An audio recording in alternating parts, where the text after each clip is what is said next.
तू सवाल तो पूछ, हक है तेरा, फर्ज है तेरा, किसी की खैरात, किसी का एहसान नहीं तुझ पर, मगर शर्त है अंदाज़े बयां हो बेखौफ, अंदाज़े बयां हो स्पष्ट, अंदाज़े बयां हो बेबाक। हां, उस लफ्ज को याद रखो, अंदाज़े बयां हो बेबाक, बेबाक। नमस्कार, आप देख रहे हैं बेबाक। मैं अभिसार शर्मा। बनारस में ममता बनर्जी हैं और जैसे ही वो बनारस के घाट पर जाते हैं तो मुख्यमंत्री आदित्यनाथ के खासम खास, उनके प्यारे, उनके दुलारे हिंदुत्व युवा वाहिनी के जो कार्यकर्ता हैं उनका विरोध करना शुरू कर देते हैं। ममता बनर्जी डर के दुबक के अपनी गाड़ी में बैठकर यू टर्न नहीं ले लेती हैं, वो गाड़ी से उतरती हैं और उनका सामना करती हैं। मैं चाहूंगा आप ये वीडियो देखिए। इस वक्त आपके पूरे स्क्रीन पर ये वीडियो है और अब मैं इसकी बात कर रहा हूं आपके सामने। आप देख रहे हैं इसमें ममता बनर्जी बाहर खड़ी हुई हैं। हिंदुत्व युवा वाहिनी का कोई भी कार्यकर्ता उन पर कुछ भी फेंक सकता है। सबसे पहले, क्या ये गलत है? यानी कि क्या ममता बनर्जी का इस तरह से विरोध किया जाना गलत है? बिल्कुल गलत नहीं है। मैं आपको बता दूं, लोकतंत्र के अंदर नेताओं को काले झंडे दिखाना, उनका विरोध करना आपके लोकतांत्रिक अधिकार में निहित है। आप ऐसा कर सकते हैं। मगर मैं आपसे कुछ और पूछना चाहता हूं। ममता बनर्जी डरी? बिल्कुल नहीं। उसके बाद वो जाकर घाट में बैठ गई। ये देखिए दोस्तों, घाट के अंदर ममता बनर्जी यहां बैठी हुई हैं और वो मानो ये कह रही हूं कि तुम मेरा विरोध कर लो मगर मैं डर कर वापस नहीं जाऊंगी। क्योंकि हिंदुत्व युवा वाहिनी को पता होना चाहिए कि ममता बनर्जी एक फाइटर हैं, एक स्ट्रीट फाइटर हैं। जब उनकी सरकार नहीं आई थी तब वामपंथी दलों ने उन पर जानलेवा हमला किया था। ममता बनर्जी डरी नहीं थी। ममता बनर्जी ने लगातार संघर्ष किया था और उसी संघर्ष के रास्ते वो पश्चिम बंगाल की मुख्यमंत्री बनी थी। मगर मैं कुछ और कहना चाहता हूं। कल्पना कीजिए दोस्तों, ममता बनर्जी की जगह प्रधानमंत्री मोदी होते और उनका विरोध जो है कांग्रेस या सपा के कार्यकर्ता कर रहे होते, क्या होता आप समझ सकते हैं? समाजवादी पार्टी के कार्यकर्ताओं को अब तक उनके पालतू गुल्लू कालू मीडिया ने आतंकवादी बता दिया होता। भूल गए पंजाब? तस्वीर देखिए, प्रधानमंत्री इस पुल पर फंसे हुए थे। 2 किलोमीटर की दूरी पर किसान थे, उनके खिलाफ प्रदर्शन कर रहे थे। उनके पास भी नहीं पहुंचे थे। उनके पास कौन पहुंचा था? उनके अपने कार्यकर्ता, भाजपा के अपने कार्यकर्ता उनकी गाड़ी के पास पहुंचे थे, जो प्रधानमंत्री मोदी जिंदाबाद के नारे लगा रहे थे। और प्रधानमंत्री नरेंद्र मोदी वापस एयरपोर्ट जाकर क्या बोलते हैं? मैं किसी तरह से अपनी जान बचाकर आया हूं। ममता बनर्जी ने नहीं कहा कि मैं किसी तरह से अपनी जान बचाकर आई हूं। यह फर्क है ममता बनर्जी और प्रधानमंत्री नरेंद्र मोदी के बीच में। और कहीं ना कहीं ये सबक भी है हमारे सम्मानित प्रधानमंत्री के लिए कि देखिए, जब कोई आपका विरोध कर रहा होता है तो उसे हम आतंकवादी नहीं बता देते, उसे हम अराजक तत्व नहीं बता देते। ये लोकतंत्र में निहित है। यानी कि हिंदुत्व युवा वाहिनी जो कर रही है वो लोकतांत्रिक प्रक्रिया का हिस्सा है। उन्हें अधिकार है करने का। इसलिए मैं उन कार्यकर्ताओं के अधिकार के साथ हूं जो उन्होंने वहां पर किया। मगर 2 चीजें जो सामने उभर कर आई, ये कि ममता बनर्जी उनसे बिल्कुल नहीं डरी, नंबर 1। नंबर 2, वो वापस लौटकर उन्होंने ये नहीं कहा मैं किसी तरह से अपनी जान बचाकर आई हूं। उल्टा, अगर उन्हें डर होता तो वो घाट में जाकर बैठ थोड़ा ना जाती, जैसे कि आप इस वक्त अपने स्क्रीन पर देख रहे हैं। तो इसलिए ये सबक है। आप जानते हैं उस वक्त क्या हुआ था? उस वक्त मुझे याद है मध्य प्रदेश के मुख्यमंत्री शिवराज सिंह चौहान ने महामृत्युंजय जाप किया था।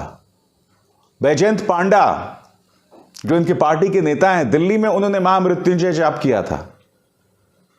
मतलब इस देश में लोग प्रदर्शन नहीं कर सकते।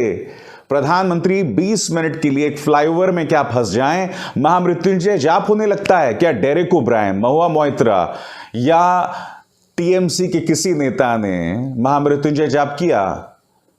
बंगाल में कर सकते थे वो, क्योंकि वहां पर भी लोगों की शुभकामना के लिए, उनकी लंबी उम्र के लिए, लंबी आयु के लिए इस तरह की जाप किए जा सकते थे, मगर ये किए नहीं गए।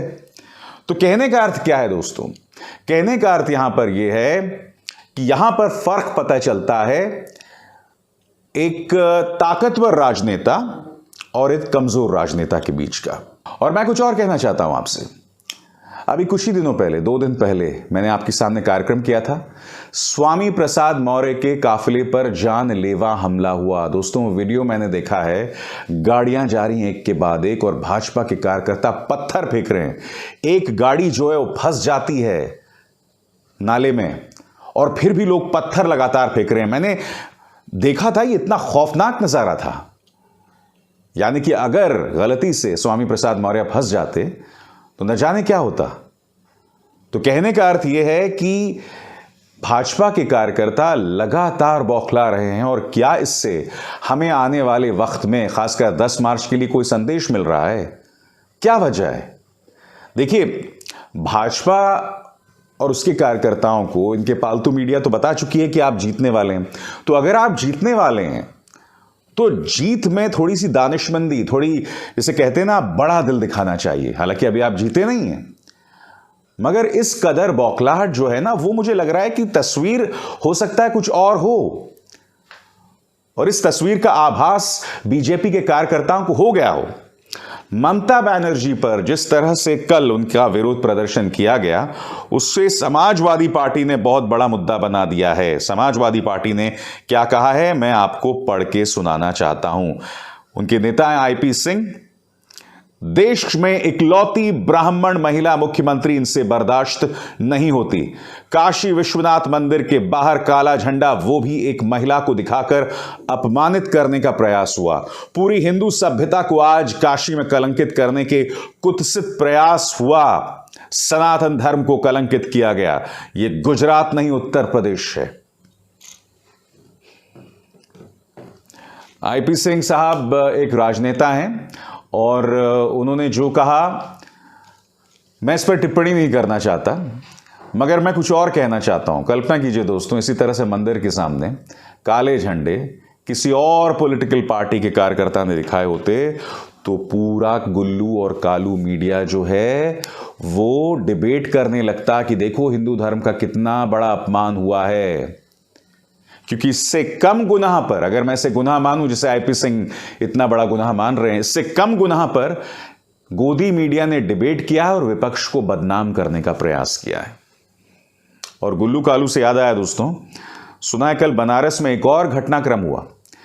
वहां सुनने में आया कि एक न्यूज़ 18 का एक लंबा चौड़ा डिबेट हुआ खुले में, और उस डिबेट के अंदर उस एंकर को लोगों ने बैनर्स दिखाए, पोस्टर्स दिखाए, जिसमें गुल्लू और कालू लिखा गया था। क्योंकि आप जानते हैं, कल ही मुख्यमंत्री आदित्यनाथ ने अपने 2 खासम खास कुत्ते गुल्लू और कालू से मुलाकात की, उन्हें बिस्किट खिलाई। और इत्तेफाक देखिए साहब, न्यूज़ 18 की डिबेट में कुछ लोग पहुंच गए थे बैनर्स के साथ, जिसमें गुल्लू लिखा हुआ था और पता नहीं कुछ और बीडी भी लिखा हुआ था। वो बीडी का क्या मतलब है मैं नहीं जानता, मगर सुना ऐसा हुआ।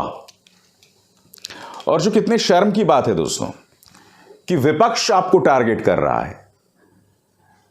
2014 से पहले या 2015 से पहले हम ये ऐसा सोच भी नहीं सकते थे कि विपक्ष जो है वो पत्रकारों को इस तरह से टारगेट करेगा। विपक्ष अगर सत्ताधारी पार्टी के खिलाफ हाय हाय के नारे लगाता है तो बात समझ आता है, मगर मीडिया के खिलाफ, आज मीडिया की वो हालत है कि अगर विपक्ष का नेता उन्हें ईमानदार बता देता है तो वो बुरी तरह से हिलने लगता है। आज मीडिया की वो हालत है कि विपक्ष के कार्यकर्ता या बीएचयू के जो छात्र हैं वो पत्रकारों को बैनर्स दिखाते हैं जिसमें गुल्लू कालू बीडी ये सब लिखा होता है। कहीं ना कहीं आत्ममंथन करने की जरूरत है आपको। समझिए कि आप लोगों ने खुद की क्या हालत कर दी है। आपकी विश्वसनीयता 12 के भाव बिक रही है। कितने शर्म की बात है। बहरहाल आज की जो बड़ी खबर थी वो ममता बनर्जी की थी, और ममता बनर्जी ने कहीं ना कहीं एक प्रेरणा, एक सबक दिया है उन तमाम राजनेताओं के लिए जो 20 मिनट फ्लाईओवर में फंस जाते हैं और फिर ये बताते हैं कि मैं किसी तरह से अपनी जान जो है वो बचाकर आया हूं। अभिसार शर्मा को दीजिए इजाजत। नमस्कार।